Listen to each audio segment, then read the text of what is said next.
Hey, good night, everybody, or good day, depending on where you're watching from. This is the Ball and Breakfast podcast. We're back. My name is Gio. It's good to be back. As you can see, a little change in the setup. I got a little closer with you, so you can see my not so beautiful face. A little bit of a contrast background. You see that lighting in the back. You already know what it is. Trying to upgrade this for you. Now, it's been a minute. Actually, it's been 2 weeks. Then international break, and we haven't really chat for a little minute. So I figure, what better way to start than to give you a little bit of an overall top six kind of review, season up to the point grade letter for certain clubs, aka the top six clubs. Honorable mentions because of the historical value. Obviously, Chelsea and Manchester United, which are not in the current top six. And this is reminding you, this is a Premier League top six sporting YouTube show. Okay? Man U fans, Chelsea fans, I'm doing you a solid. You right out there. No, but we're going to do this in a episodical fashion. And on this episode, we'll take it from alphabetical order and we will do the Arsenal, right? Currently, second in the league on 20 points behind Tottenham Hotspur. That must hurt. But when we're looking at grading the season so far for the Arsenal or any other team, we have to take into consideration level of difficulty, teams that have been played, and then correlate the positioning in throughout that.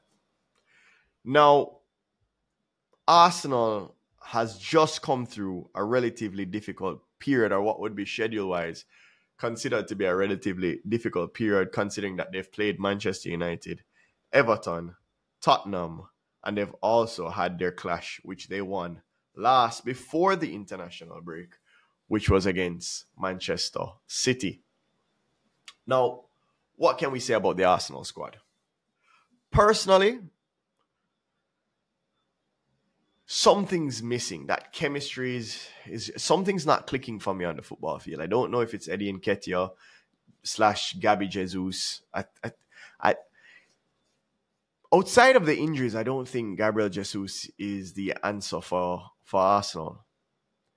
Also, the backline seems to be a little bit more penetratable than it was last year. I mean, when you look on the table and you look in the column of goals allowed, whilst they're still in the top runnings, they've allowed 6 goals for the season.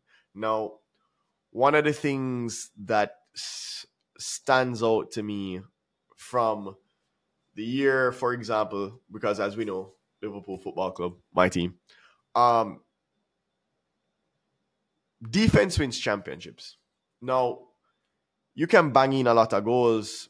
If you're conceding, then obviously the model is not sustainable. The formula is going to break down. I don't like the reliance upon William Saliba because whilst he's not necessarily, I wouldn't consider him to be injury prone, but with the amount of games that they'll have with the Champions League, with the cup runs, and the fact that they don't really have proper cover since the injury of Urian Timber for the centre-back positions.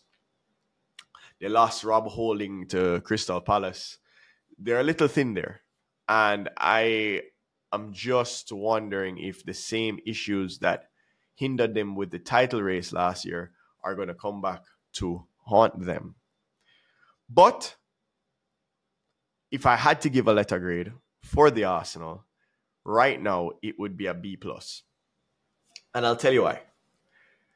I don't like the confusion between the goalkeepers. that kind of will bring a certain level of inconsistency to the overall defensive unit. And it's very much like when Dean Henderson was complaining on the bench. I mean, Ramsdale seems to be a good sport as of right now, but going into the season when Raya is without a doubt number one, we're looking at the Euros coming up.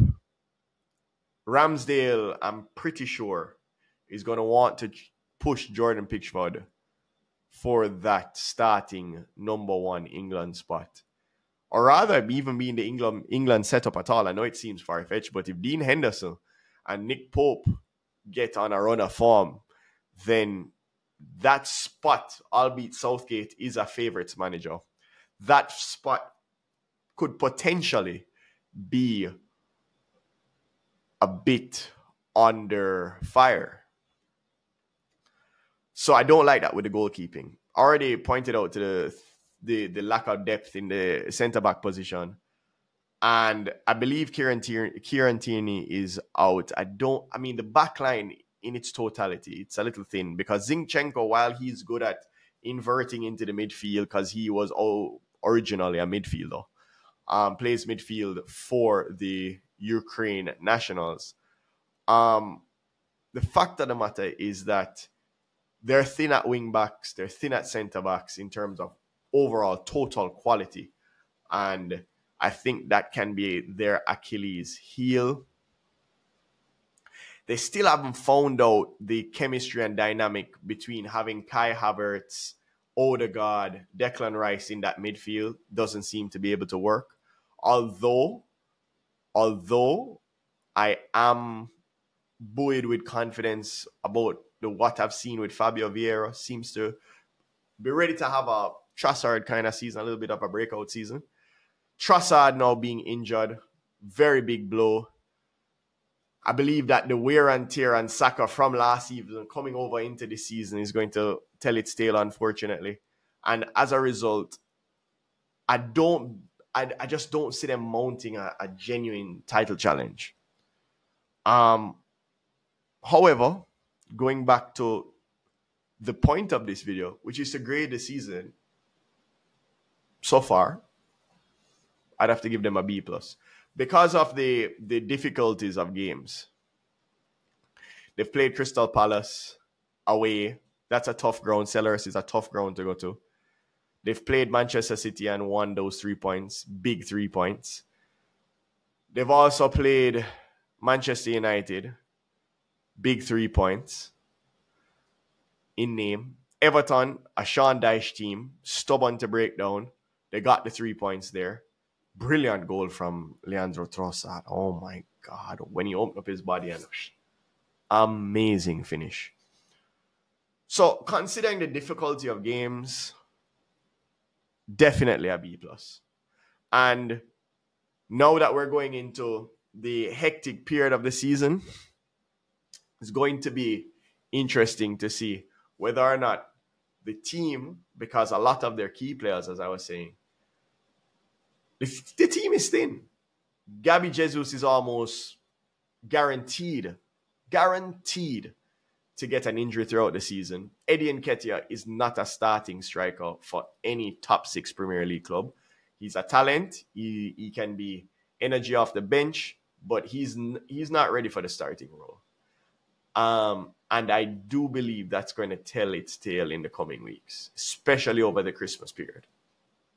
So that's my rating for the Arsenals for the season so far. As the icon has said right here, please don't forget to subscribe. Really will help out the channel. Comment, like, subscribe, share. I'm back. It's a pleasure to be back. And look out for the other gradings for the other clubs coming to you soon. Oh, this is the Ball and Breakfast Podcast. Have a good day.